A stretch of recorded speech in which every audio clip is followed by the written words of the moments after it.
Apple's got a lot of new iPhones this year, 4 different models, but I think a lot of people, including myself, are probably very interested in the biggest, most powerful one, this guy, the iPhone 12 Pro Max.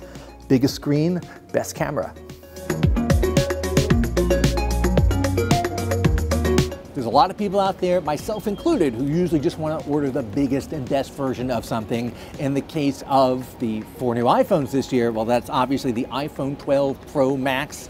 It's got the biggest screen, it's got the most features, it's also the most expensive. Now, I got a chance to have a little bit of hands-on time with it, not enough to really test the cameras or the features, but enough to get a sense of the physicality of the device, the weight, the heft. It's frankly gigantic. It's got a 6.7-inch screen, and when you put it next to the iPhone 12 mini, which has a 5.4-inch screen, you really see, you're looking at like 2 extremes of the spectrum there. There are a lot of other nice physical touches to the Pro line, including the Max. It's got a stainless steel border around the edge, whereas you get the regular iPhone 12, it's an aluminum border around the edge, and it's got this cool frosted glass effect on the back. And again, that's clear on the other iPhones.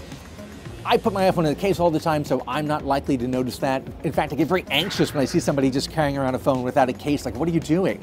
That said, it's nice to have options for colors, and frosted glass, always a cool look with me. On the back of the 12 Pro and 12 Pro Max, you're also going to see, obviously, the much larger camera array than you have on the 12 mini and 12. You've got your wide and ultra-wide and telephoto lenses there. It's also got LiDAR, which comes originally from the iPad Pro and is slowly making its way through the Apple ecosystem to other devices. Of course, you can get all kinds of cases for your iPhones, whether it's the Pro Max or the Mini or in between, and the Apple cases work with the phones and with the new MagSafe charging docks. Some of them are little circles, some are little pads that you can also put your watch on.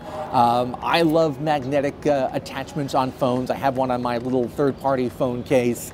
MagSafe, of course, is a name that is very familiar to any Mac fan because the old MacBooks used to have what they called a MagSafe connection, where the power plug would just pop out safely because it was just held in with a magnet and you wouldn't trip over the cord.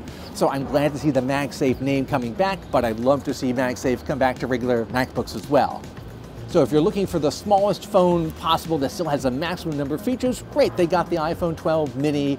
That's going to be fantastic. But if you want the biggest phone they have with the best cameras, the ability to shoot really pro-level video, night vision, Dolby Vision, that's why they have the Pro line, including this gigantic screen iPhone 12 Pro Max.